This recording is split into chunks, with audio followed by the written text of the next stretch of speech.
Capítulo 3. Una entrevista a medianoche. Desde ese primer altercado previo a la Pascua con los líderes religiosos de Israel hasta el final de su ministerio terrenal, Jesús enseñó y sanó principalmente entre el pueblo común, quien le oía de buena gana. Marcos 12:37. Escribas, fariseos y saduceos con frecuencia se quedaban en los extremos, observando con ojos críticos, desafiando ocasionalmente la enseñanza de Jesús o expresando furia por negarse a observar todas sus reglas ceremoniales.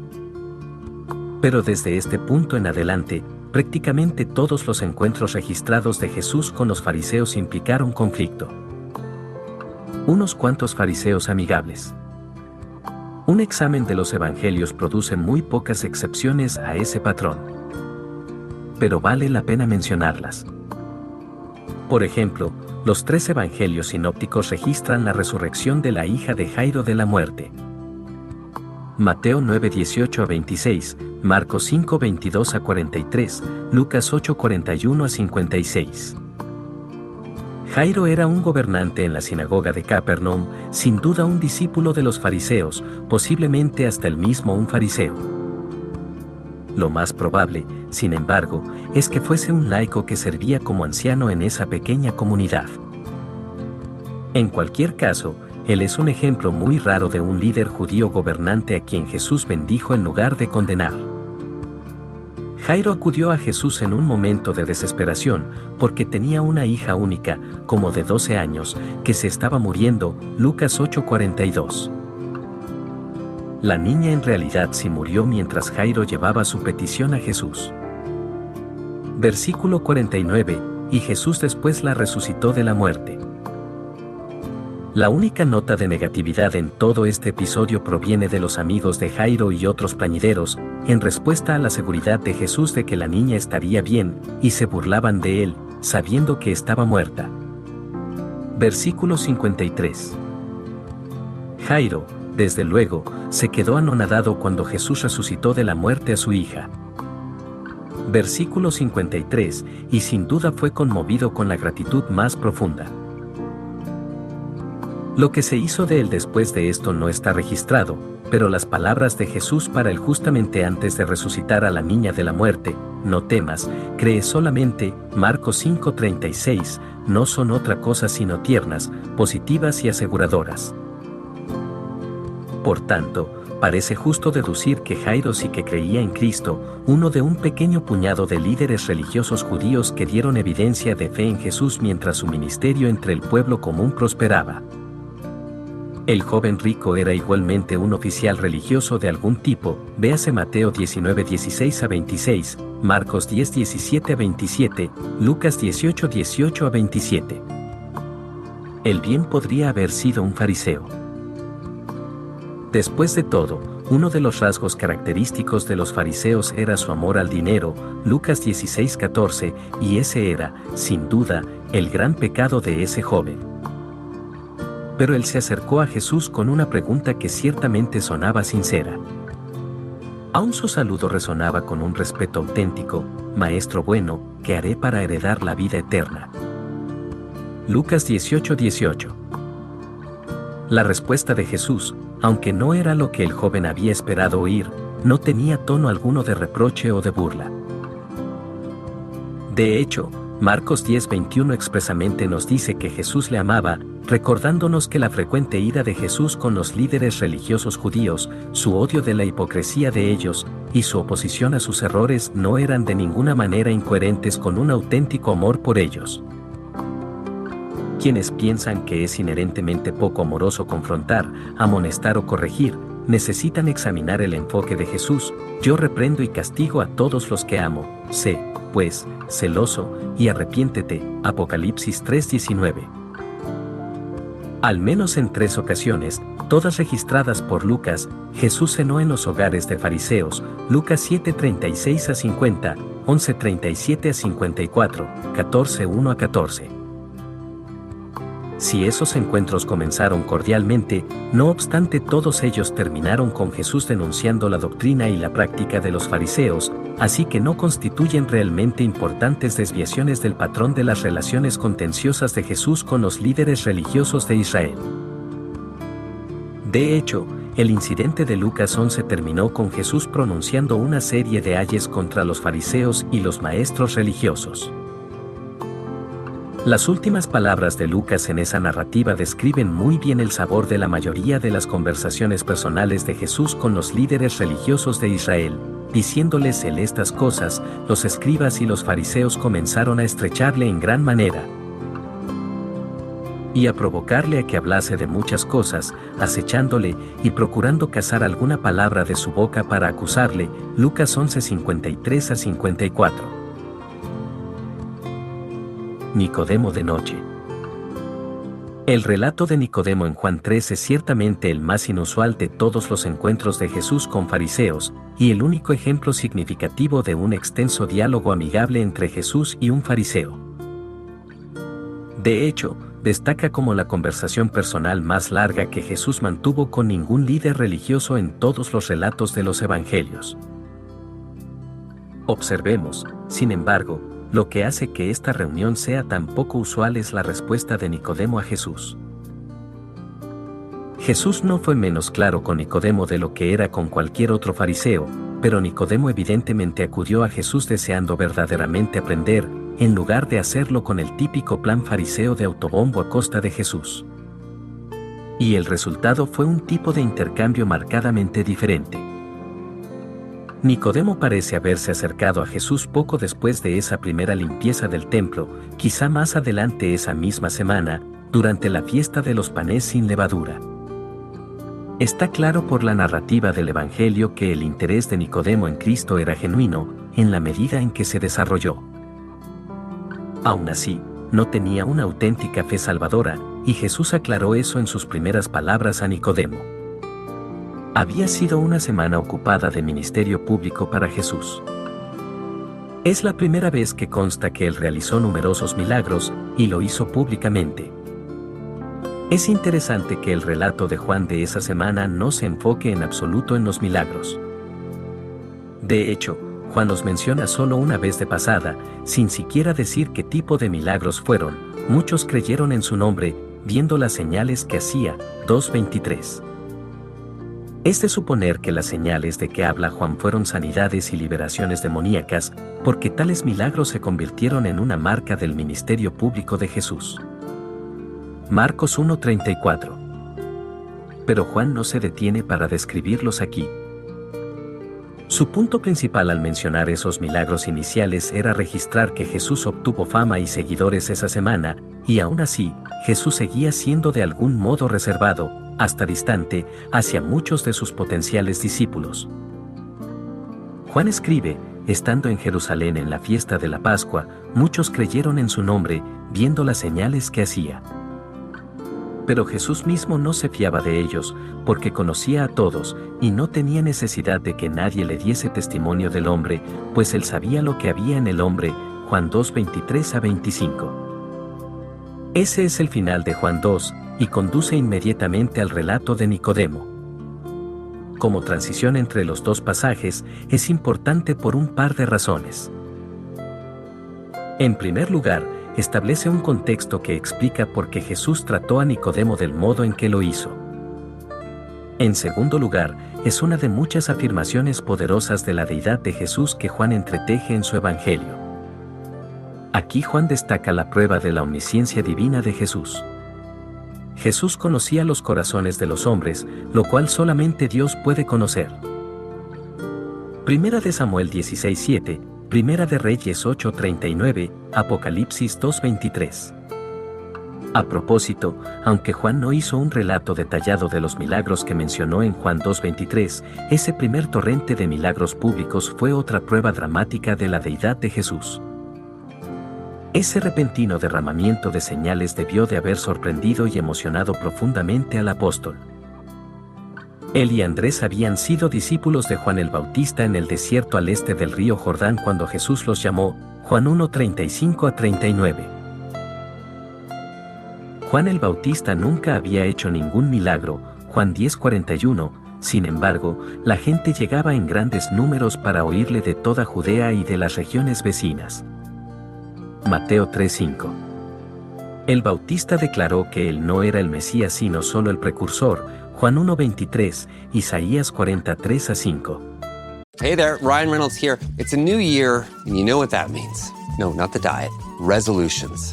A way for us all to try and do a little bit better than we did last year. And my resolution, unlike Big Wireless, is to not be a raging and raise the price of wireless on you every chance I get. Give it a try at mintmobile.com/switch. $45 upfront payment required, equivalent to $15 per month. New customers on first 3-month plan only. Taxes and fees extra. Speed slower above 40 gigabytes on unlimited. See mintmobile.com for details. At New Balance, we believe if you run, you're a runner. However you choose to do it.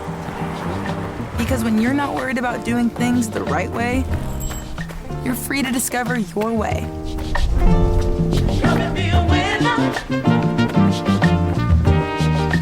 And that's what running's all about. Run your way at newbalance.com/running. Él era el heraldo enviado para anunciar a Jesús como el Cordero de Dios que quita el pecado del mundo, Juan 1:29. Tan pronto como Juan y Andrés entendieron eso, dejaron el círculo de discípulos de Juan y siguieron a Jesús. Los eventos que se describen en Juan 2 y 3 probablemente sucedieran días o como mucho semanas después. Por tanto, cuando Jesús comenzó a hacer milagros, los discípulos debieron de haber estado eufóricos. Eso era prueba innegable de que Jesús era el verdadero Mesías. Ellos creían que cuando el Mesías llegara, enseguida tomaría autoridad sobre todos los reinos terrenales y establecería su reinado milenario en todo el mundo, con Israel como el asiento de ese reinado. De hecho, ellos retuvieron esa expectativa aún después de la resurrección, prácticamente hasta la ascensión de Cristo, Hechos 1:6. Tal esperanza no era descabellada. Cristo ciertamente establecerá su reino en la tierra un día. Las profecías del Antiguo Testamento están llenas de detalladas promesas acerca del reino milenario que aún no se han cumplido. El establecimiento del trono de nuestro Señor en Israel solamente espera su segunda venida. Pero los discípulos esperaban que todas las cosas se cumplieran en un solo acontecimiento.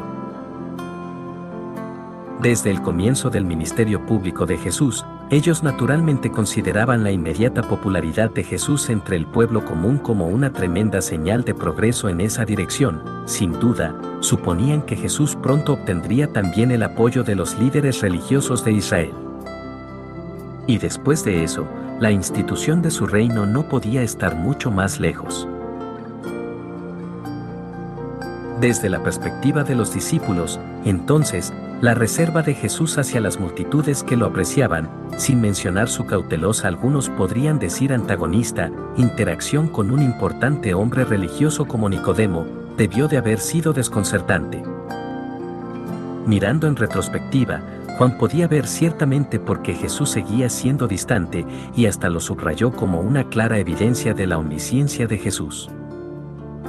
Aquí hay una lección práctica de este relato. Una respuesta positiva a Jesús nunca debería tomarse como prueba de una auténtica confianza en Él. Hay una sombra, una inconstante marca de creencia que no es fe salvadora en absoluto. Desde el primer milagro público que Él hizo hasta este día, siempre ha habido personas que aceptan a Cristo sin amarlo verdaderamente, sin someterse a su autoridad y sin abandonar la confianza en ellos mismos y confiar en sus propias buenas obras. Eso es precisamente lo que Juan describe al final de Juan 2, y eso se convierte en su transición a la narrativa de Nicodemo.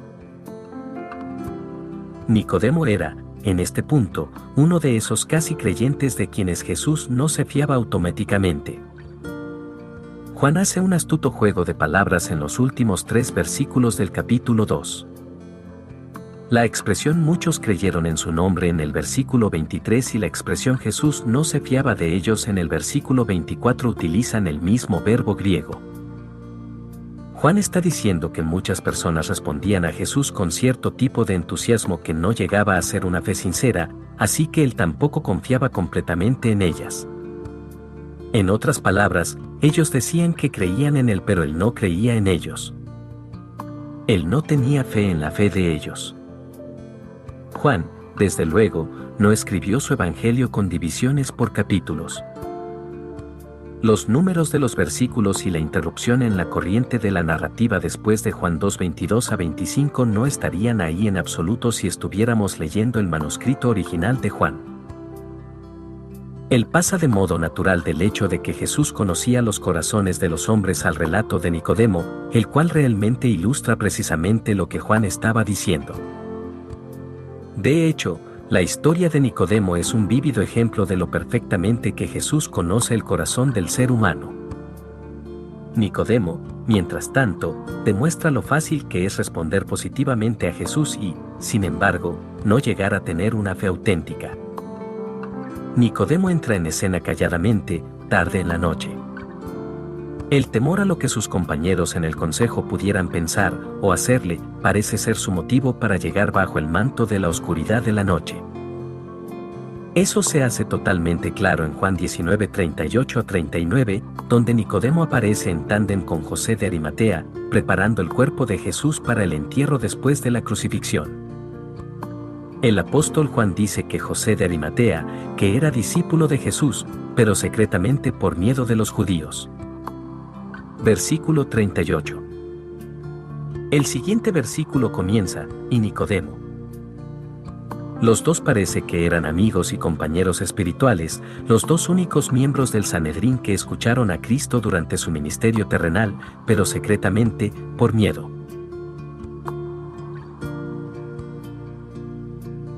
Rara afirmación de un fariseo. Cuando Nicodemo se encontró con Jesús por primera vez en Juan 3, sin embargo, el fariseo aún no era verdaderamente un creyente. Estaba claramente intrigado por Cristo y le mostró el más absoluto respeto.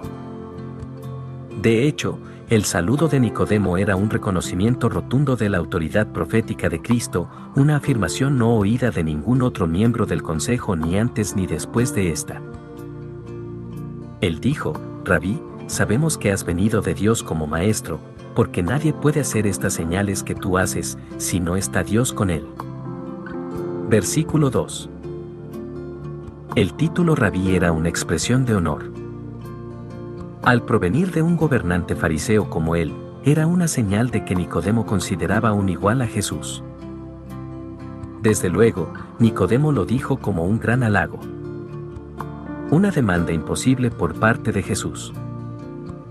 La respuesta de Jesús fue brusca y al grano, una demostración de la autoridad profética que Nicodemo acababa de reconocer: de cierto te digo, que el que no naciere de nuevo, no puede ver el reino de Dios. Versículo 3. Ignorando el honor verbal que Nicodemo le había demostrado, y cambiando el tema de su propia capacidad de hacer milagros, Jesús hizo una afirmación que claramente tenía intención de ser un comentario sobre la incapacidad y ceguera espirituales de Nicodemo. Fue una respuesta sorprendente, en especial dada la estatura de Nicodemo como líder religioso. Nicodemo estaba, sin duda alguna, acostumbrado a que se le mostrara gran honor y deferencia. Las primeras palabras registradas de Jesús hacia él comunicaron, en cambio, la clara y deliberada implicación de que este importante fariseo estaba aún tan lejos del reino de los cielos que era incapaz de darse cuenta en absoluto. Si Nicodemo hubiera estado motivado únicamente por el orgullo, o hubiera estado buscando meramente afirmación, sin duda habría quedado ofendido por la respuesta de Jesús.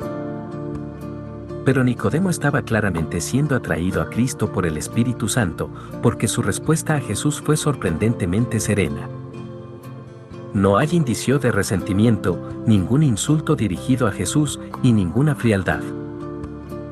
Él sigue mostrando a Jesús el respeto debido a un solemne rabí, haciendo una serie de preguntas pensadas para sacar significado a las palabras de Jesús, palabras que debieron de haberle golpeado como una fuerte bofetada en la cara. Nicodemo había dedicado su vida a una rígida observancia de las tradiciones de los fariseos, las cuales él, sin duda, creía firmemente que estaban en consonancia con la ley de Dios. Podría haber esperado un elogio por parte de Jesús por su piedad personal, podría haber esperado que él pudiera ayudar a reconciliar a Jesús y al Sanedrín después del incidente de la limpieza del templo. Aquel había sido, después de todo, el único conflicto público de Jesús con los líderes religiosos de Israel hasta ese momento. Nicodemo bien pudo haber oído sobre la defensa que Juan el Bautista hacía de Jesús, y obviamente habría oído, o hasta sido testigo, de los milagros.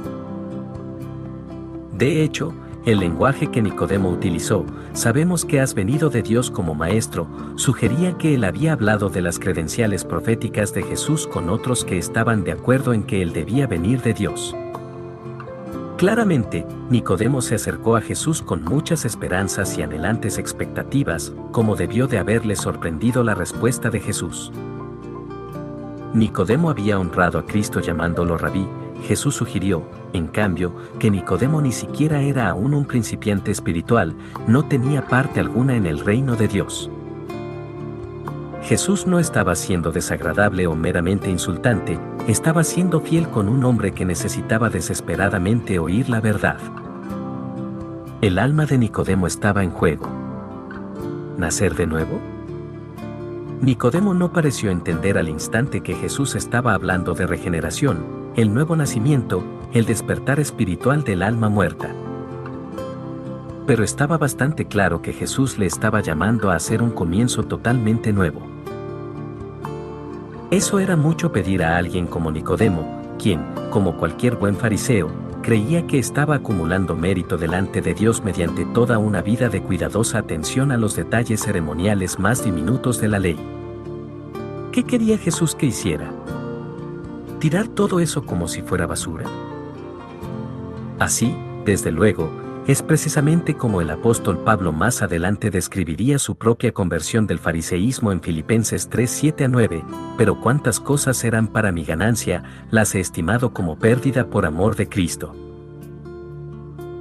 Y ciertamente, aún estimo todas las cosas como pérdida por la excelencia del conocimiento de Cristo Jesús, mi Señor, por amor del cual lo he perdido todo, y lo tengo por basura, para ganar a Cristo, y ser hallado en Él, no teniendo mi propia justicia, que es por la ley, sino la que es por la fe de Cristo, la justicia que es de Dios por la fe. Jesús escogió el lenguaje perfecto para comunicar todo eso a Nicodemo, os es necesario nacer de nuevo, Juan 3:7. Con esa sencilla expresión, Jesús derribó toda la perspectiva de Nicodemo y su sistema de valores. Su nacimiento y educación judíos, sus logros como fariseo principal, el cuidado con el cual se guardaba de la contaminación ceremonial, el respeto que se había ganado a los ojos de sus compatriotas, todo el mérito que pensaba que había acumulado para sí mismo, Jesús lo redujo todo en un instante a una profunda inutilidad.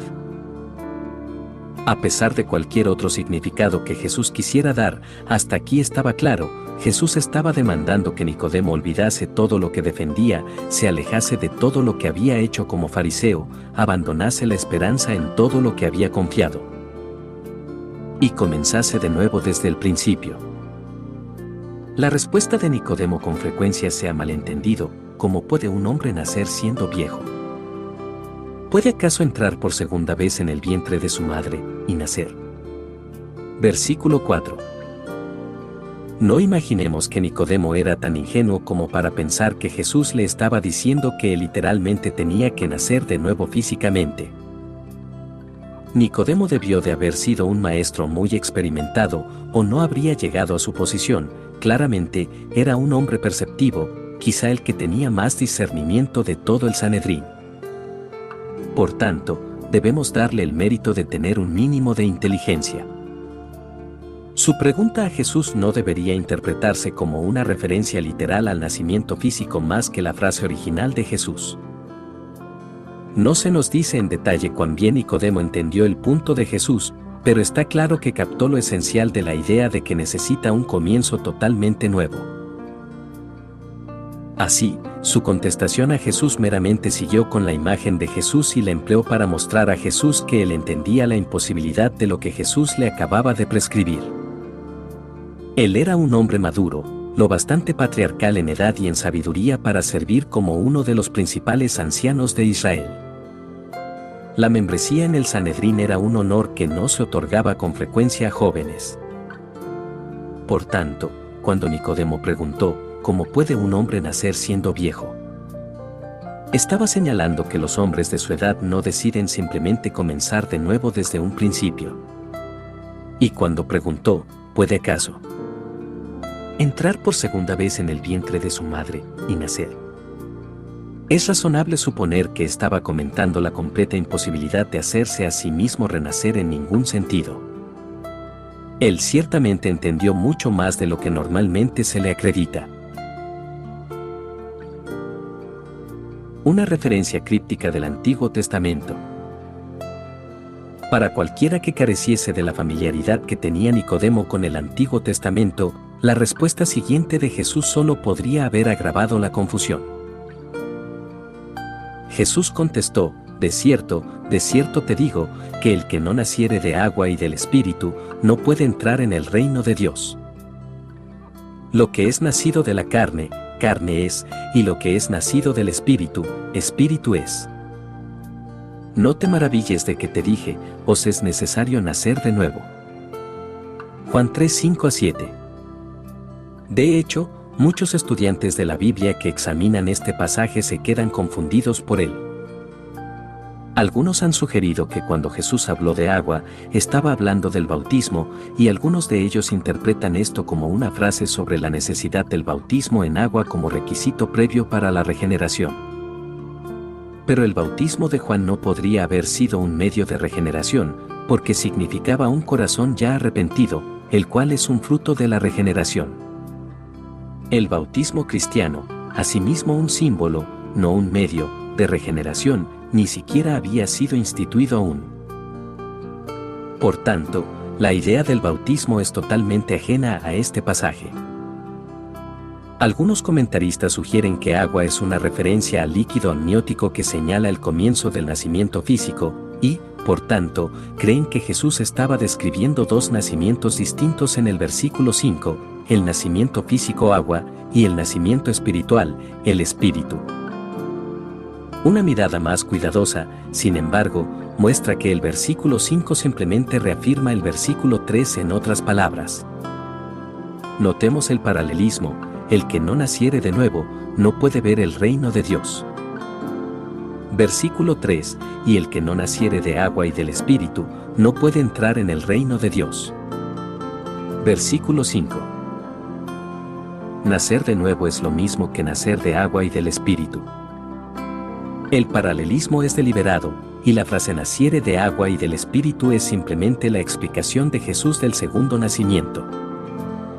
A fin de entender la expresión agua y espíritu tenemos que preguntar cómo la habría entendido Nicodemo.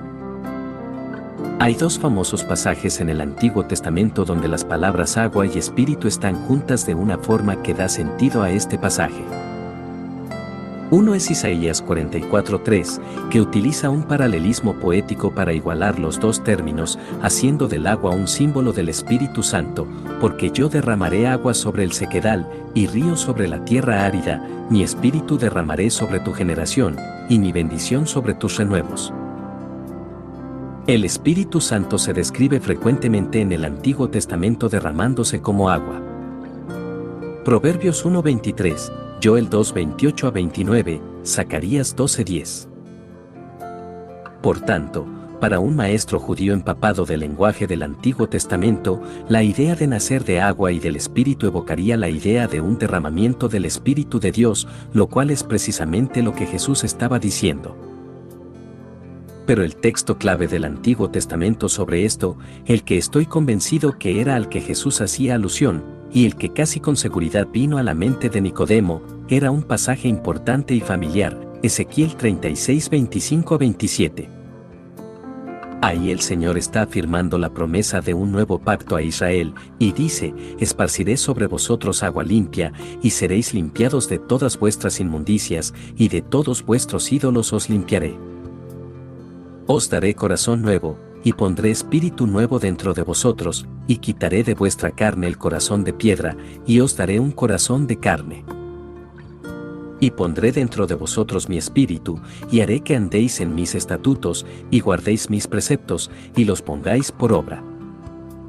Este pasaje habla de regeneración, el despertar espiritual de un alma muerta.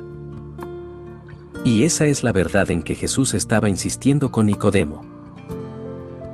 Él estaba confrontando a este fariseo principal con la verdad de que necesitaba un corazón totalmente nuevo, nueva vida, no solo un maquillaje cosmético u otro ritual añadido a un sistema ya opresivo de disciplinas espirituales farisaicas, sino una renovación espiritual general tan vasta y dramática que solo puede describirse como un segundo nacimiento.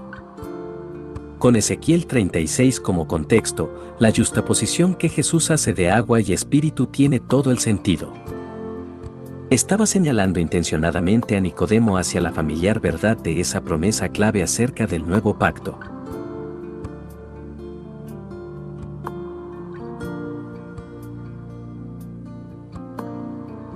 Para tomar prestada una expresión paralela del Nuevo Testamento, agua y espíritu se entienden mejor como referencia al lavamiento de la regeneración y por la renovación en el Espíritu Santo. Tito 3:5.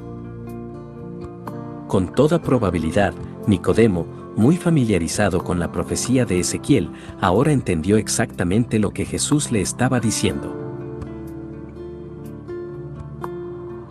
Otra frase difícil de Jesús.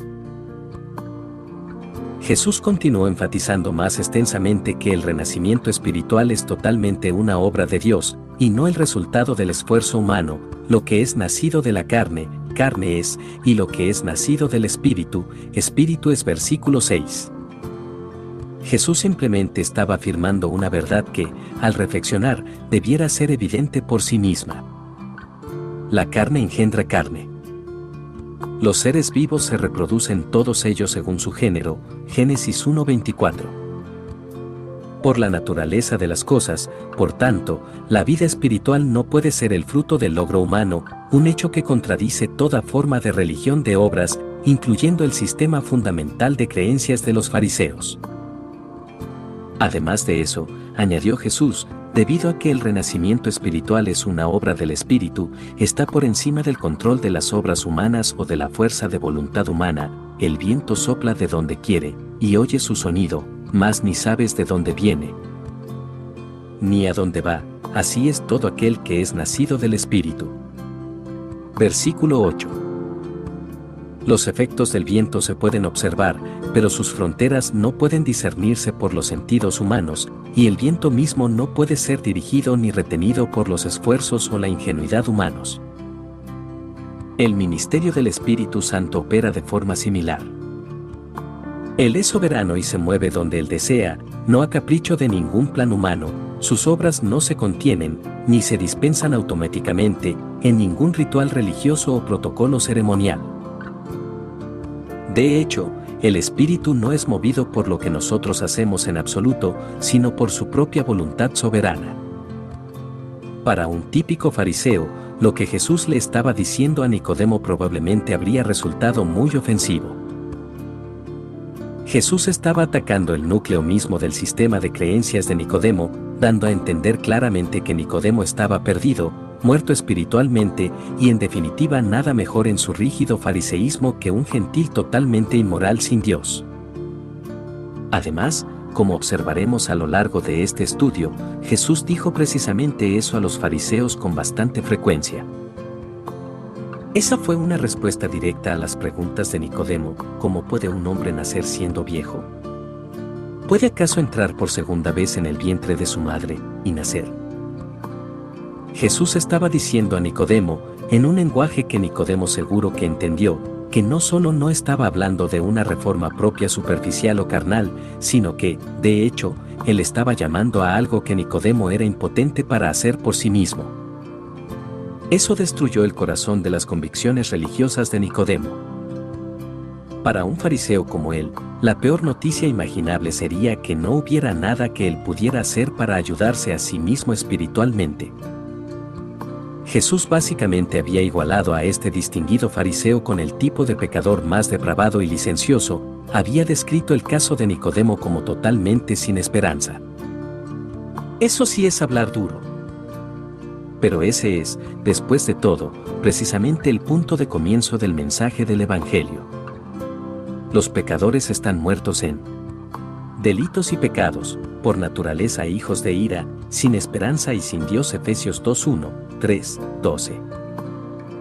Este es uno de los efectos universales del pecado de Adán sobre su descendencia, Romanos 5:12. Nacemos con tendencias pecaminosas y corazones caídos, y todos pecamos. Por cuanto todos pecaron, y están destituidos de la gloria de Dios. Romanos 3:23. No hay justo, ni aun uno. Versículo 10. Todos nosotros nos descarriamos como ovejas.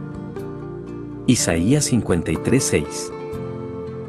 Además, la Escritura dice que somos impotentes para redimirnos a nosotros mismos, expiar nuestro propio pecado, reformar nuestro corazón y nuestra mente, o ganarnos ningún tipo de mérito a los ojos de Dios.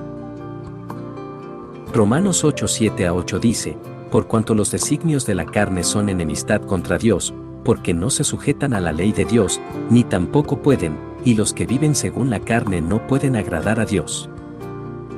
Eso describe la condición caída de toda la humanidad, y no meramente a una clase especial y notoria de personas particularmente pecadoras. Aún la mejor de las personas, aparte de Cristo y de su Espíritu Santo, está impotentemente atada al pecado. Aún aquellos que a los ojos del mundo se las arreglan para parecer respetables, altruistas o buenos en comparación, no son realmente buenos en absoluto según el estándar divino. Como Jesús le dijo al joven rico en Mateo 19:17, ninguno hay bueno sino uno, Dios. Por tanto, los pecadores en estado caído están bajo la condenación de Dios, sin esperanza de redimirse a sí mismos. Seamos sinceros, la idea de que la totalidad de la raza humana esté caída y condenada es simplemente demasiado dura para el gusto de la mayoría de las personas. Preferirían creer que la mayoría de la gente es fundamentalmente buena. Prácticamente todo árbitro popular de los valores más elevados y nobles de nuestra cultura, desde Oprah Winfrey hasta el canal Hallmark, nos dice eso constantemente. Lo único que necesitamos hacer, dicen ellos, es cultivar nuestra bondad inherente y podemos solucionar todo mal en la sociedad humana. Eso no es terriblemente distinto a lo que los fariseos creían sobre ellos mismos. Pero la Escritura dice lo contrario. Estamos corrompidos sin remedio por el pecado. Todos los que no tienen a Cristo como Señor y Salvador están atados a la maldad, condenados por un Dios justo, y se dirigen al infierno. Jesús no solo dio a entender fuertemente esas cosas en sus primeras palabras a Nicodemo, antes de haber terminado de explicar por completo el Evangelio aquella noche, él hizo explícito lo que quería decir: el que no cree, ya ha sido condenado, Juan 3:18. El Evangelio destilado para Nicodemo. La respuesta de Nicodemo fue de profunda sorpresa. ¿Cómo puede hacerse esto? Versículo 9. No fue que él no entendiera lo que Jesús estaba diciendo.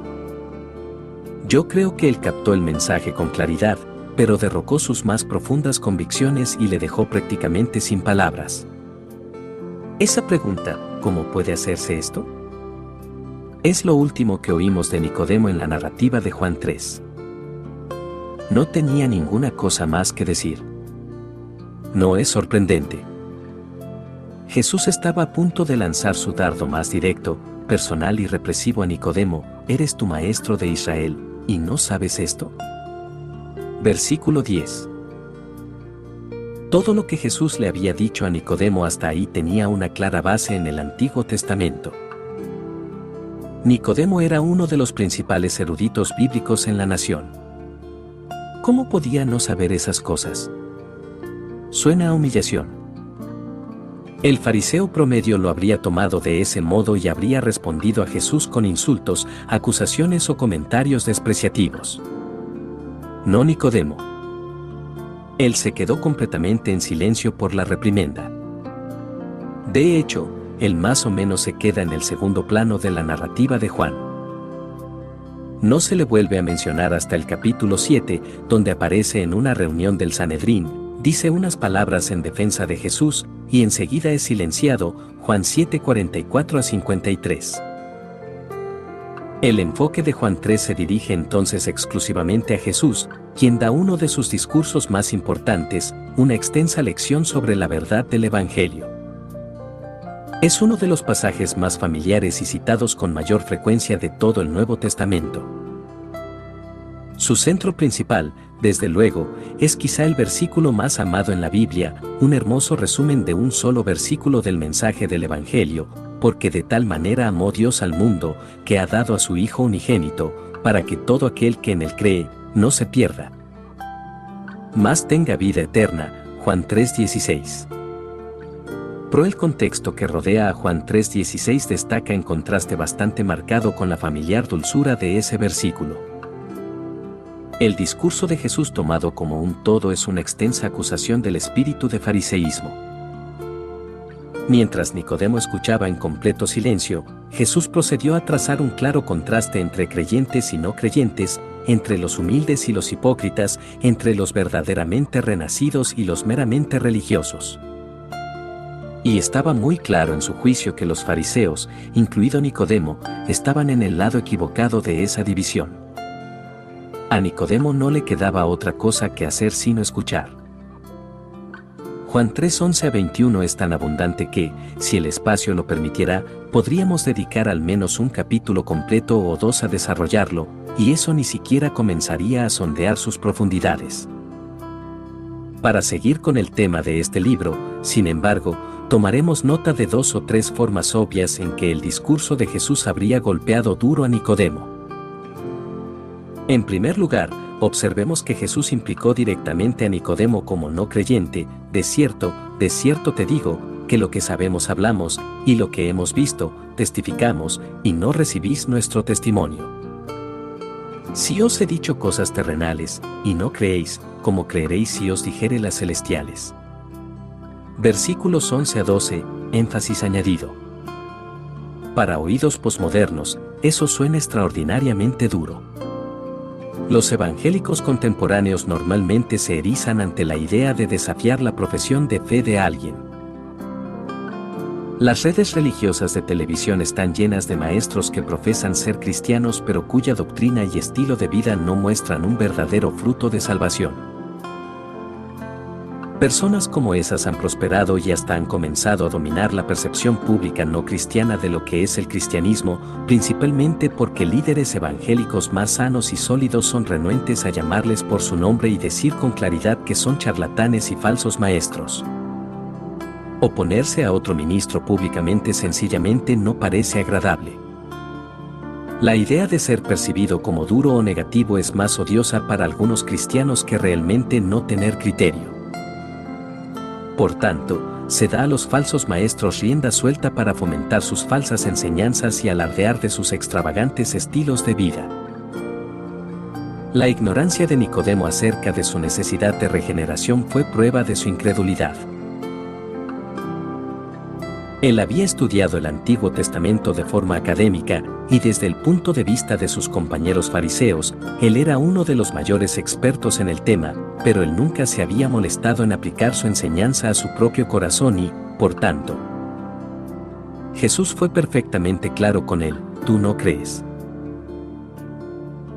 En segundo lugar, no pasemos por alto el punto de la alusión del Antiguo Testamento que Jesús hace en los versículos 14 y 15, y como Moisés levantó la serpiente en el desierto, así es necesario que el Hijo del Hombre sea levantado, para que todo aquel que en él cree, no se pierda, mas tenga vida eterna. La referencia es a un incidente que sucedió durante el viaje de Israel por el desierto durante el Éxodo.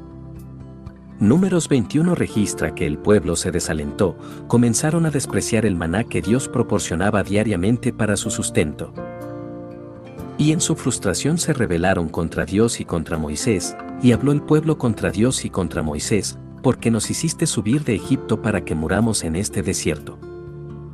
Pues no hay pan ni agua, y nuestra alma tiene fastidio de este pan tan liviano. Números 21:5. Dios desató una plaga de serpientes venenosas en el campamento que mordían al pueblo, y murió mucho pueblo de Israel. Versículo 6. Como respuesta, el pueblo se arrepintió y suplicó a Moisés que intercediera ante el Señor por ellos. El Señor ordenó a Moisés que hiciera una serpiente de bronce, la pusiera en una asta en medio del campamento, y le dijera al pueblo: y cualquiera que fuere mordido y mirare a ella, vivirá. Versículo 8. Toda la historia era una ilustración de la justificación por la fe, y ese era el punto que Jesús estaba estableciendo aquí. Pero consideremos la dificultad de esa analogía desde la perspectiva de Nicodemo. Como gobernante de Israel, él siempre se había considerado a sí mismo en el papel de Moisés. Jesús mismo dijo: en la cátedra de Moisés se sientan los escribas y los fariseos, Mateo 23:2. Pero la analogía sugería que Nicodemo necesitaba verse a sí mismo en el lugar de los israelitas pecadores. Hasta las imágenes del Antiguo Testamento que Jesús eran una contradicción de la imagen que los fariseos tenían de sí mismos. Para un observador casual, especialmente para cualquiera formado en las reglas del discurso posmoderno y los cánones de la corrección política, podría parecer como si Jesús estuviera deliberadamente intentando provocar a Nicodemo, abofeteándolo una y otra vez, degradando su orgullo farisaico de toda manera concebible. En realidad, Jesús no estaba siendo mezquino, sino precisamente lo contrario. Nicodemo necesitaba reconocer su pobreza espiritual y ver su necesidad de un Salvador. Y Jesús se interesaba más por la verdad de lo que se interesaba por cómo se sentía Nicodemo con respecto a ella. A veces la verdad no es agradable, pero siempre está enfocada y es inflexible. Antes de que Nicodemo pudiera recibir cualquier ayuda de Jesús, necesitaba ver lo desesperada que era su situación. Los sanos no tienen necesidad de médico, sino los enfermos, Mateo 9:12. Y cuando un paciente tiene una enfermedad peligrosa para la vida que necesita tratamiento urgente, el médico necesita darle la mala noticia con franqueza. Ese era el caso con Nicodemo. Así que observemos, en tercer lugar, el modo en que Jesús terminó su discurso sobre el Evangelio, llevando el énfasis de nuevo al problema de la depravación humana y la condenación de Dios para los no creyentes. El que en él cree, no es condenado, pero el que no cree, ya ha sido condenado, porque no ha creído en el nombre del unigénito Hijo de Dios. Y esta es la condenación, que la luz vino al mundo, y los hombres amaron más las tinieblas que la luz, porque sus obras eran malas. Porque todo aquel que hace lo malo, aborrece la luz y no viene a la luz, para que sus obras no sean reprendidas. Mas el que practica la verdad viene a la luz, para que sea manifiesto que sus obras son hechas en Dios. Juan 3:18-21. Esto, también, es contrario a la mayoría de las ideas contemporáneas sobre cómo hacer evangelismo personal. Los evangélicos de la actualidad generalmente piensan que si ofendemos a alguien al declarar las afirmaciones del Evangelio con demasiada firmeza o demasiada claridad, hemos hecho algo tremendamente equivocado. La realidad es bastante contraria. Si creemos que el Evangelio puede ser proclamado de una forma que siempre sea atractiva y nunca decepcionante para los incrédulos, tenemos una idea equivocada sobre lo que dice el mensaje del Evangelio. Por eso Jesús dejó el asunto con Nicodemo en una nota de condenación. Juan 3:16, desde luego, es famoso por su hincapié en el amor de Dios y la entrega de Cristo para que todo aquel que en él cree, no se pierda, mas tenga vida eterna. Esa es la verdad central del mensaje del Evangelio y la promesa que hace de él buenas nuevas. Pero no es buenas nuevas para aquellos que siguen en la incredulidad. Por tanto, la conversación de Jesús con Nicodemo terminó con una nota dura y aleccionadora sobre la severa condenación que descansa sobre todos los incrédulos e hipócritas. Ya que Jesús ya había implicado a Nicodemo en el versículo 12 con las palabras "no creéis", este fue un desafío muy directo y personal dirigido claramente a él y al sistema de creencias farisaico que él representaba. El resto de la historia. De hecho, el discurso de Jesús sobre el Evangelio en Juan 3 termina en una nota tan negativa, que si este fuera el único lugar donde encontramos a Nicodemo en toda la Escritura, podríamos llegar a la conclusión de que se fue sin decir nada más y permaneció en incredulidad toda su vida. La Escritura nos da otros dos destellos del hombre, sin embargo. Está claro que, a pesar de la severidad y la franqueza de Jesús con él, o quizá debido a eso, Nicodemo siguió teniendo interés en Jesús a lo largo del ministerio terrenal del Señor. Y en algún punto él sí creyó, pasando de la muerte a la vida. Cómo y cuándo sucedió eso no se nos aclara, pero cada una de las viñetas bíblicas de Nicodemo le muestra cada vez más valiente para separarse a sí mismo del resto del Sanedrín. Juan 7 describe una reunión del Sanedrín en la cual el resto de los fariseos vituperaban a Jesús y a quienes le seguían, más esta gente que no sabe la ley, maldita es, versículo 49. Ellos querían verlo arrestado y que lo llevasen ante ellos, y está claro que su única meta era silenciarlo por cualquier medio que pudieran. Pero una voz discordante habla a favor de Jesús desde dentro del Sanedrín, y es Nicodemo. ¿Juzga acaso nuestra ley a un hombre si primero no le oye, y sabe lo que ha hecho? Versículo 51. Por eso, Nicodemo se ganó el menosprecio de sus compañeros fariseos, quienes respondieron, ¿eres tú también Galileo? Escudriña y ve que de Galilea nunca se ha levantado profeta. Versículo 52. Claramente, ellos no estaban dispuestos a dar ni siquiera un indicio de posibilidad de que Jesús pudiera venir de Dios. Aunque sus milagros afirmaban con claridad su autoridad, aunque ellos no podían refutar ni una sola palabra de su enseñanza, y aunque no tenían ningún cargo legítimo con el cual acusarle. Pero como Jesús mismo dijo, porque todo aquel que hace lo malo, aborrece la luz y no viene a la luz, para que sus obras no sean reprendidas, Juan 3:20. Hay todas las razones para concluir que Nicodemo, quien originalmente llegó a Jesús bajo el manto de la oscuridad, finalmente fue atraído a la luz verdadera y se convirtió en un creyente genuino. La última vez que encontramos a Nicodemo en la Escritura es en Juan 19:39, donde él y José de Arimatea prepararon rápidamente el cuerpo del Salvador para su entierro. Fue un acto que bien pudo costarle todo, en el mismo momento en que el resto del Sanedrín había convertido la furia pública contra Jesús en un furor asesino. Él claramente se había convertido en un hombre distinto al que era cuando se acercó por primera vez a Jesús siendo un incrédulo fariseo. A la larga, entonces, la aparente dureza de Jesús con Nicodemo quedó plenamente reivindicada. Ser claro y llanamente directo era precisamente lo que Nicodemo necesitaba. Ninguna otra persona en Israel se atrevería a hablar de esa forma a un líder religioso de la estatura de Nicodemo. Pero Jesús le estaba diciendo lo más importante que él posiblemente pudiera oír, con una voz que resonaba autoridad. Todos los fariseos y líderes religiosos en Israel necesitaban un aviso parecido, y eso explica el tono del trato de Jesús hacia ellos a lo largo de los relatos de los evangelios. Recordemos que Nicodemo acudió a Jesús cerca del comienzo del ministerio público de nuestro Señor.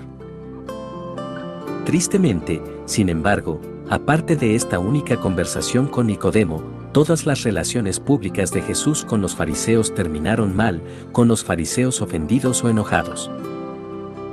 Desde este punto en adelante, todo fariseo y figura religiosa con los que Jesús trataría responde con hostilidad, agravio, indignación y al final, con el acto definitivo de violencia. ¿Podría haber obtenido Jesús una respuesta más positiva de parte de los fariseos si les hubiera mostrado el tipo de deferencia que ellos demandaban? ¿Y si él hubiera buscado un terreno común con ellos y se hubiera enfocado solamente en lo que él podía afirmar en el sistema de creencias de ellos? Después de todo, había mucho que afirmar. Los fariseos no flirteaban con el flagrante paganismo como los adoradores de Baal en época de Elías. ¿Y si Jesús hubiera subrayado los puntos en que ellos tenían razón en lugar de atacar constantemente lo que era incorrecto en su enseñanza? Es posible que el Sanedrín hubiera estado más abierto a Jesús si él no los hubiera utilizado constantemente como el paradigma de todo lo que era incorrecto en la espiritualidad de Israel. Jesús sabía algo que los evangélicos actualmente olvidan: la verdad no vence al error realizando una campaña de relaciones públicas. La lucha entre verdad y error es guerra espiritual, y la verdad no tiene forma de vencer la falsedad si no es sacando a la luz y refutando mentiras y falsa enseñanza. Eso demanda franqueza y claridad, valentía y precisión, y a veces más severidad que simpatía. El hecho de que Nicodemo fuese el único fariseo que escuchó a Cristo sin quedar tan ofendido que se volviera completamente contra él no es un cargo a la forma en que Jesús trató a los principales líderes religiosos de Israel. Más bien es un indicador de lo verdaderamente malvado que era todo el sistema de ellos. De aquí en adelante, eso se convierte en uno de los temas centrales de los relatos de los 4 evangelios.